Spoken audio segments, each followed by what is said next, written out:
Now we've just set this aquarium up with the plan of getting walking fish. It's not uncommon for the water to be slightly cloudy at the start, particularly at the moment this whole glass is covered with little micro bubbles which we can just clean to get off. Within a period of a week or so, good bacteria should have established in the filter and this water should become crystal clear. Now one thing I would definitely get is a flipper. It's like a little magnet cleaner razor and it does a wonderful job keeping the glass clean. As far as the clarity of the water is concerned, the most important thing is surface agitation. So see the way the water's well broken there? That gives, that lowers surface tension, allows gas exchange. The other thing I'd consider doing in the future is adding a bubbler. Because I like the bubbles, it sort of really brings the system alive. And I find the walking fish love it. They tend to like sit right on top of the bubbles like they're getting themselves a bit of a massage or having a bit of a spa. So what's happening here is the water's coming out of the aquarium. So these particular filters here are super handy because you don't have to have them below the aquarium. You can run them next to the aquarium. They're not relying on a gravity feed. So the pump is here. Inside that pump is an impeller. So about once a quarter, at least once a year, pull that out and give it a clean. Then the water's getting pumped out and it's getting through this filter. This filter is going to be full of all sorts of biological media. It's really important that the biological media is only cleaned in water that you've removed from the aquarium and then discarded, because you want all the good bacteria. You never want to go and wash out the filter with tap water, because the chlorine in the tap water is going to cause you all sorts of trouble. Then you're going to put it all back in again, turn it back on again. Bob's your uncle, make sure that it's agitating the surface. That's really, really important. And then you're going to use your magnet cleaner whenever you see a bit of algae, and you really try to minimize how much the light's on. This is a very nice light, this one. This will light up the tank really beautifully. It's waterproof. It's an Aqua L LED Slim, which is one of my favorite lights. You pay a bit more for them, but I really love them. So you want to try and run the light as minimal as possible, because the walking fish don't need the light, and this room is really going to carry ambient light. So you reduce how much light is going to go in the tank. So the plan is to put 3 walkers in this tank, which should go really quite nicely. And the other thing that we can do is put some zebra danios and some mountain clouds in the tank. Now we're going to do that with a little cup of caution, because if you're lucky, they're going to just swim around the middle of the tank and they're going to be beautiful. If you're unlucky, they're going to end up getting eaten by the axolotl. So that's a bridge that you're going to cross and just see what happens, because it's very much, will your dog get along with my dog? It'll just depend on the personality of the actual axolotl. We're also going to make sure that every time we add a bucket of water, we're going to put a teaspoon of water ager, a teaspoon of carbonate powder, and a teaspoon of general hardening salts. And that's just going to improve the immune system of the animal and prepare the water to go into the aquarium. And one thing that I've got to reiterate is that keeping walking fish really isn't like keeping goldfish. If you keep goldfish, you don't need a heater, but the experience that you can have with the fish is sort of guaranteed, as in all fish tend to be very similar as a generalization. With walking fish, I've really found that the personality of one versus the personality of another can be really, really distinct. For example, when I was a kid, I had Godzuki and Godzilla.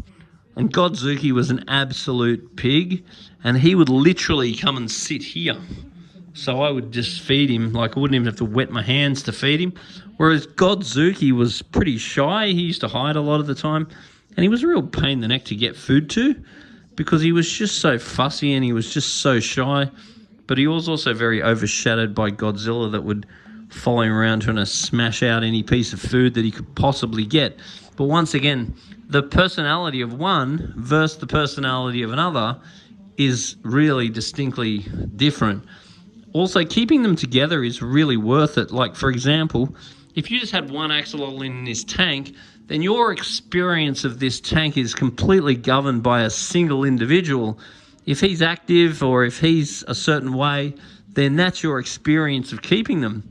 if you had in this, let's say 3 or even 4 or 5 in here, considering it's a monstrous filter that could easily handle it, then your experience of keeping these animals is going to be a lot better, because the chances are if you've got 5 of them, one of them is going to be swimming around, or one of them's going to agree with you, or you're just going to like it more.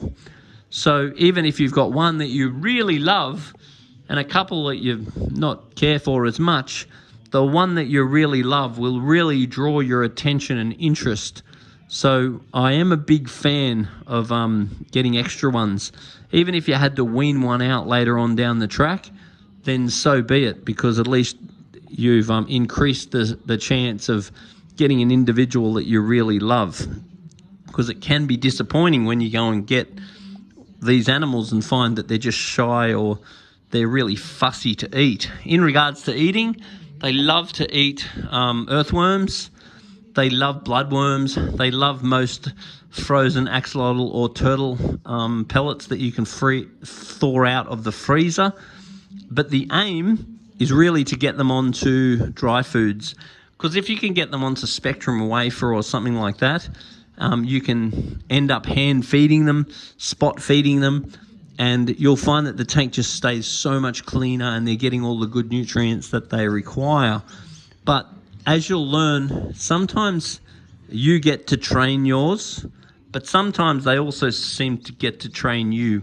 So you do need to deal with the animals that you've got and deal with what their tastes are, because you can get individuals that just want to eat everything. Then you can get individuals that really love eating a certain thing. But once again, these are not expectations that you want to bring into to start with. You want to really allow the animal the ability to tell you what it wants and react to the actual animal you've got, and not deal with what your expectation of what you think it should do. Because the animal isn't supposed to do anything. The animal does whatever the animal does, and then it's your job to react to and enjoy and learn to understand the actual animal that you've got. So anyway, if you've got any more questions on axolotl keeping, then put a little note on the bottom of this video, and don't forget to subscribe to this channel. So in a perfect world, we'd be doing a little bit of a water change every 2 weeks. What we've suggested in this case is that we do a little sort of quarter water change, and then the following week maybe do nothing. Then the following week, the next week maybe clean the filter out. So you're going to be removing some water to clean the filter.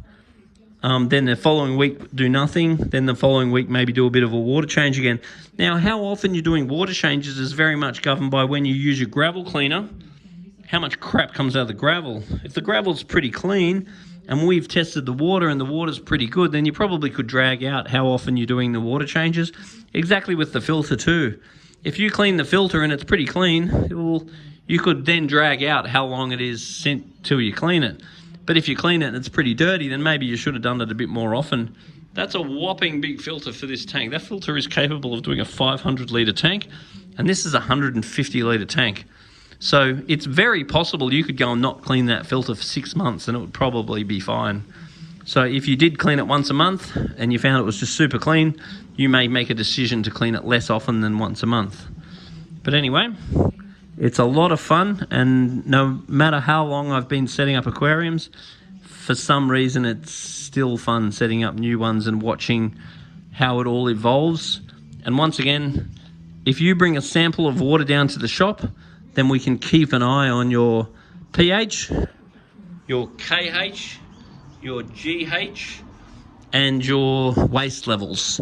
So the things that we're going to be interested in testing is making sure the water doesn't go acidic, and it won't go acidic as long as you haven't overstocked it, you haven't overfed it, and you've got good surface agitation.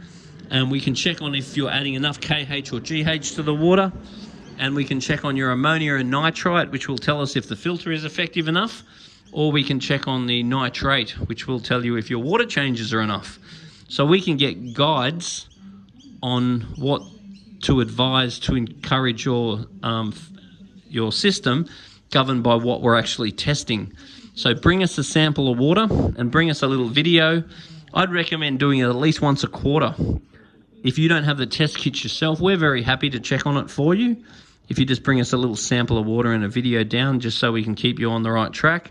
As far as feeding these animals are concerned, the aim is to have a little bit of a belly on them. Not a big belly, and definitely not going up. So most people will feed these animals several, say 3-4 times a week, maybe 3 times a week, and then they'll be watching the belly. So if they've got a good little belly, then we're happy. If they've got a skinny belly, then whatever you're doing, you either need to feed them more at a time or more often. And then if they have got a fat belly, you need to reduce whatever you're doing. So anyway, it's a lot of fun.